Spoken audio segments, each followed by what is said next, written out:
none other than Micah Parsons joining the Packers. I saw a lot of controversy online about the number he chose to wear.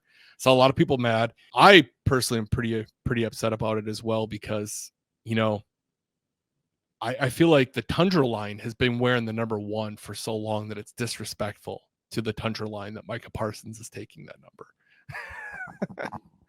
But no, in all actuality, I saw a lot of people upset that Micah Parsons took the number 1, and the only other person that has ever worn that number is Curly Lambeau.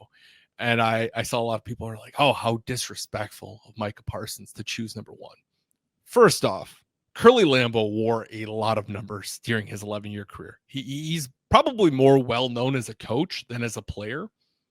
But during his 11-year playing career, he wore the number 1. He wore the number 20. He wore the number 42.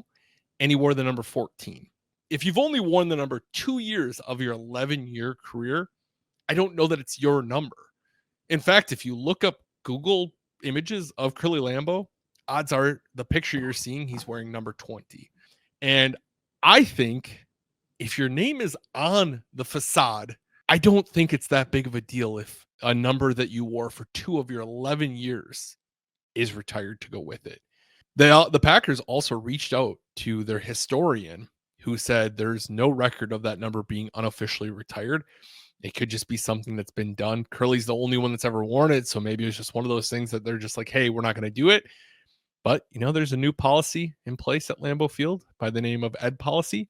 And, you know, maybe he's saying, hey, it's cool. We have his name on the building. It's Lambeau Field. We can issue number 1. And the other thing is everyone's mad at Micah. Dude, you think Micah knows the entire history of the Green Bay Packers?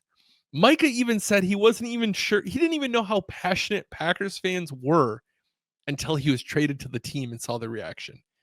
If he doesn't even know how passionate Packers fans are, do you think he's going to know the entire history of the Green Bay Packers and that Curly Lambeau is the only one that wore the number 1 and that supposedly it's his number?